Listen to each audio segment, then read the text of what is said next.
Assalamualaikum warahmatullahi wabarakatuh. Dapatkan rangkuman ceramah dari para ustadz terbaik yang kaya akan ilmu di Ruang Ustadz dengan cara klik like, subscribe, serta aktifkan tombol loncengnya. Dan tinggalkan komentar atau saran untuk membangun channel kita ini.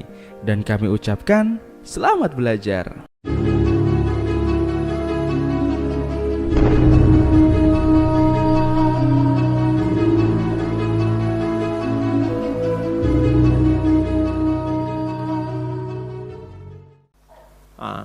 Jadi agama kita itu mengajarkan yang benar-benar. Islam tuh ngajarin yang benar, bukannya nggak benar. Jadi kalau ada yang kurang tahu tentang Islam, jangan mencela dulu. Ada Islam itu radikal, ya kenali dulu dong, jangan langsung menjudge. Kenali dulu, masuk dulu ke Islam. Masuk Islam dulu. Kalau sudah masuk, belajar sholat, belajar puasa, belajar Al-Quran, yakin saya nggak akan keluar. Silakan. Karena Anda kalau belum tahu apa-apa, kan Anda datang kan, untuk Anda ketahui. Nyan? Anda belum tahu Senayan, ke Senayan. Belum tahu tanah kusir, tanah kusir. Belum tahu tanah suci, ke sana suci. Belum tahu ini, Anda datangi. Anda belum tahu Islam, masuk aja dulu. Ya, kalau belum siap syahadat, ya latihan dulu belajar. Latihan belajar, pahami dalam Islam, sampai Anda bisa menyimpulkan. Kan gini, pendekatan logikanya kan sederhana. Kalau ada satu ajaran ini disampaikan, ini baik, ini baik, ini baik, yang ini nggak baik. Jangan dihukumi ininya salah. Dicek yang ininya, dia bagaimana memahami ajarannya. Makanya ada Islam, ada Muslim, itu beda. Islam tuh bingkainya, ajarannya, nilainya, petunjuknya. Muslim orangnya. Kalau dia mempraktekkan benar, ya jadilah orang benar. Kan banyak orang Islam baik. Dari 200 juta itu yang baik kan banyak. Coba cek, masa karena 1-2 orang berbuat yang salah? Dan karena salah memahami tentang Islam, lalu Anda hukum Islamnya salah. Saya sering katakan, Anda kalau pakai pecinya nggak muat, jangan kepalanya dipotong. Cari yang sesuai dengan peci Anda. Ya, pecinya cari, sesuaikan. Begini cara memahaminya. Ini banyak juga berita media yang tidak benar. Media itu aneh-aneh. Yang salah orangnya yang disebutkan Islamnya. Coba ISIS itu, kan singkatannya ke Islamnya. Ya, ISIS itu kan Islam yang disebutkan.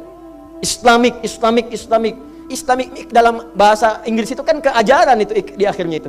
Ke Islamnya, bukan orangnya. Itu perbuatan media itu begitu tuh. Islam radikal. Jadi Islamnya yang digambarkan radikal. Kalau bisa ke Islam moderat saja, Islam liberal, Islam Muslimnya, orangnya. Itu dibuat cara berpikir kita itu seakan-akan nggak benar cara berpikirnya, sehingga menyimpulkannya keliru. Di kata Allah, Ad-Dinul Qayyim, Islam itu ajaran benar. Kalau nggak percaya silakan, tunjukkan pada saya dalam referensi keislaman Al-Quran dan Hadis sesuatu yang menyimpang bahkan dari nilai-nilai kebaikan. Nggak akan ditemukan.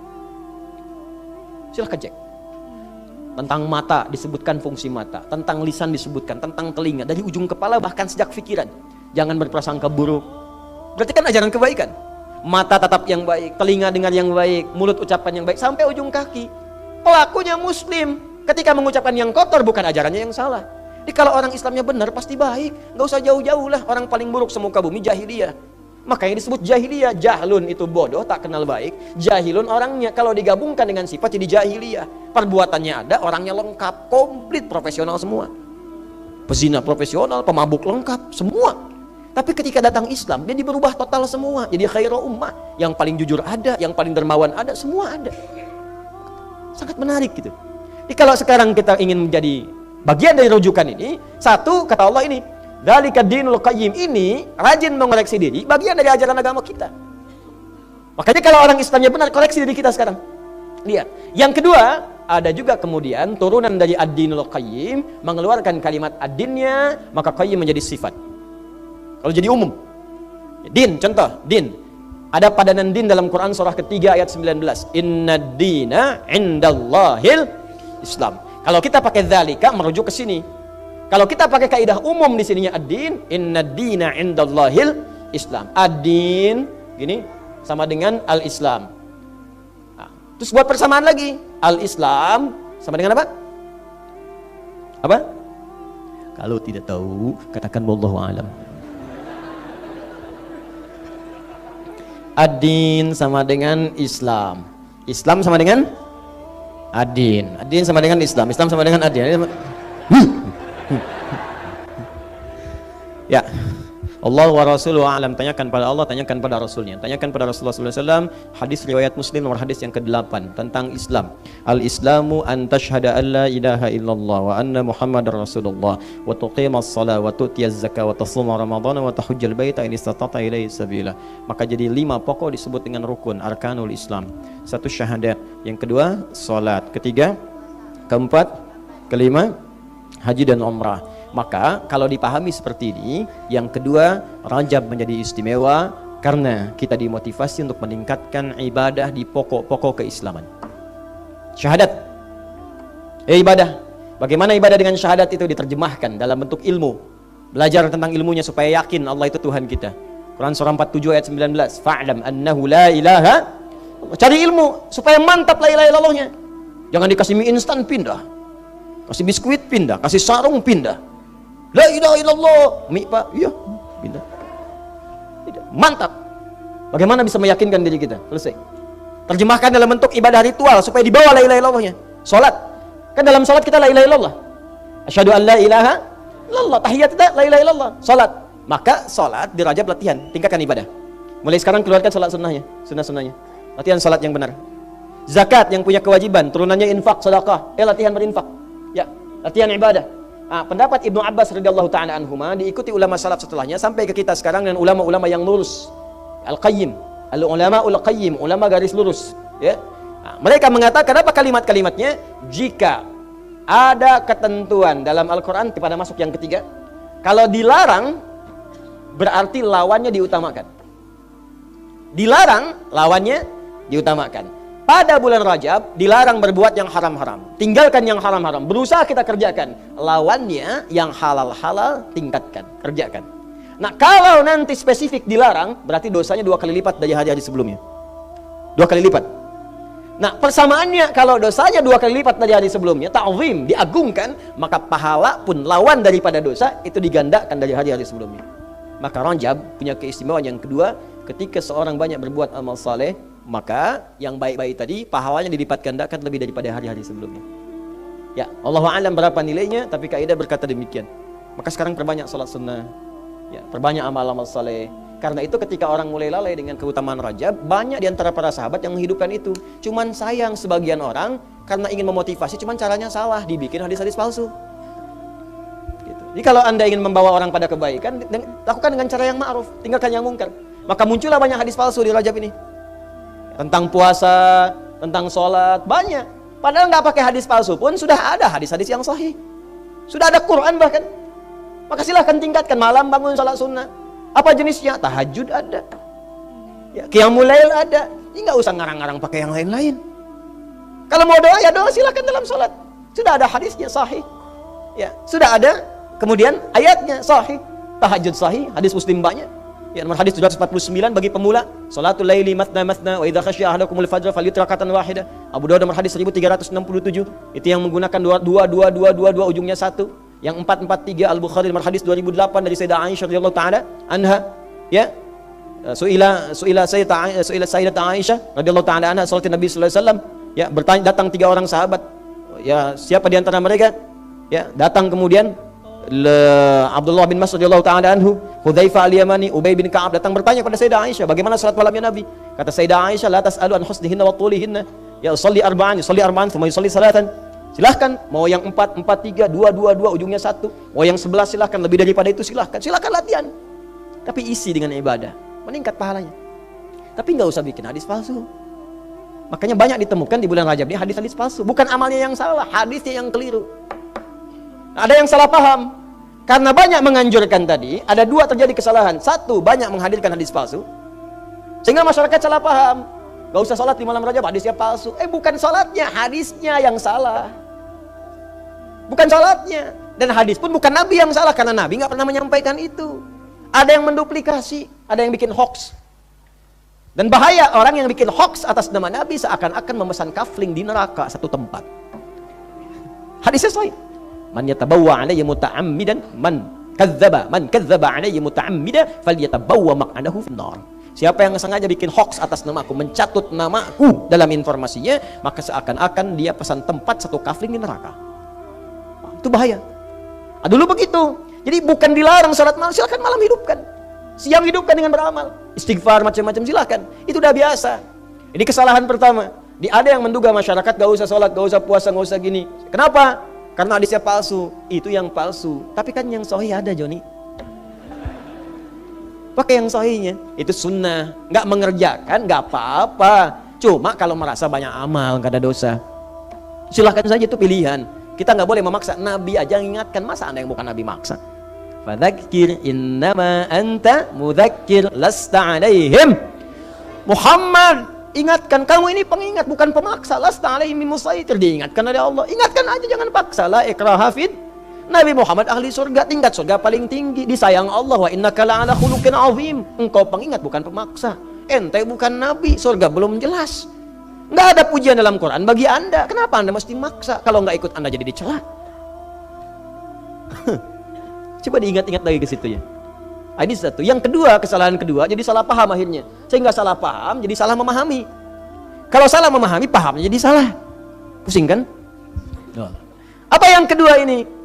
Dulu ada kesalahan praktek juga. Karena orang ini banyak tidak mengetahui dan mulai meninggalkan, maka sebagian para sahabat dulu, sepeninggal Nabi SAW, bahkan orang-orang soleh menghidupkan ini.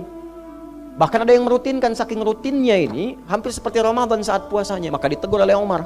Umar pernah menegur. Sampai memaksa seorang temannya itu untuk makan. Jangan kesankan pada orang itu seakan-akan seperti Ramadan sehingga jadi beban. Bagi ente mungkin sanggup, orang lain belum tentu. Kenapa? Karena orang soleh itu amalnya cenderung ditiru. Ada kiai bagus diikutin, ustadz bagus diikutin kan. Bukan cuma amalnya, kadang pakaiannya diikutin, gayanya diikutin. Saya pakai baju, orang ikut pakai baju. Ya kan? Daripada nggak pakai baju, cari peci diikutin. Jadi ketampilannya diikutin. Apalagi amalannya cenderung diikuti. Maka Umar itu merasa nggak semua orang awam bisa begitu. Ada amalan-amalan awam, maka diingatkanlah seperti itu. Dan sebagian, kamu jangan rutinkan. Jadi orang mengira seperti Ramadan nantinya.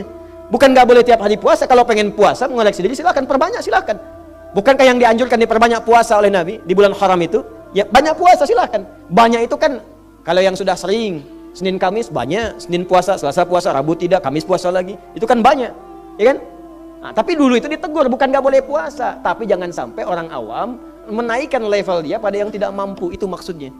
Dia bukan nggak boleh puasa, bukan nggak boleh sholat malam. Kalau Anda mau coba silahkan, tapi jangan sampai dengan mengerjakan itu menjadikan seakan-akan itu bagian yang harus dikerjakan seperti hukum wajib, itu maksudnya.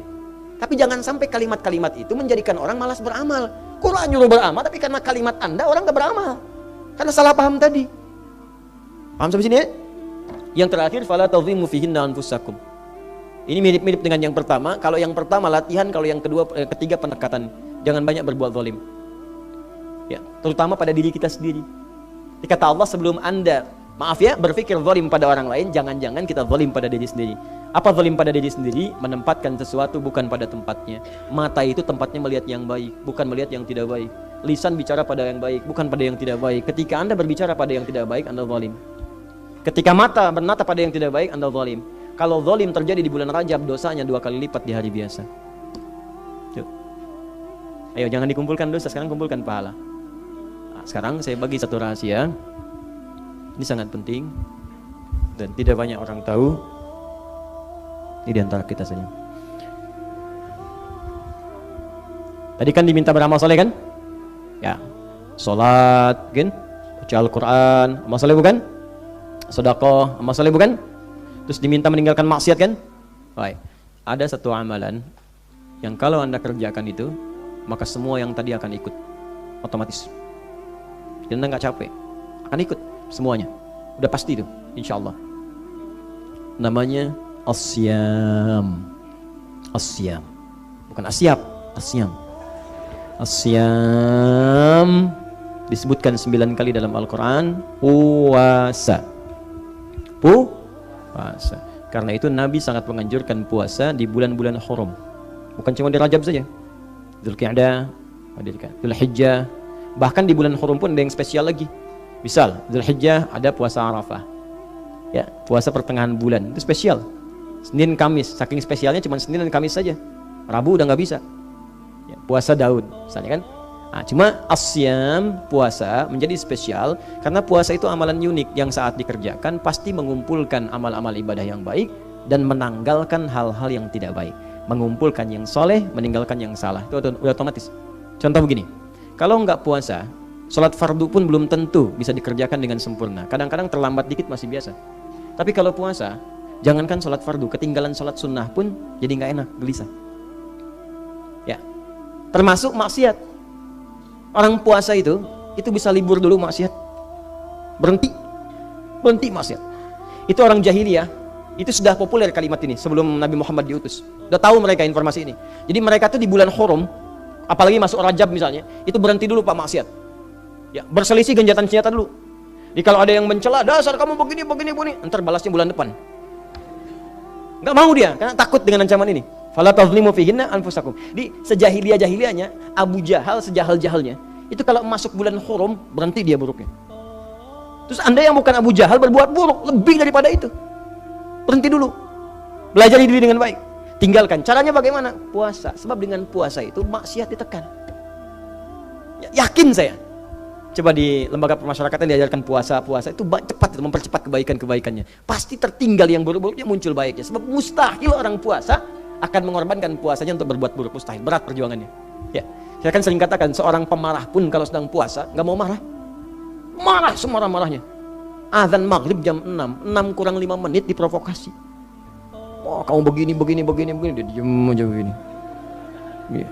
Istrinya bilang, papa tumben gak marah? Ntar habis maghrib.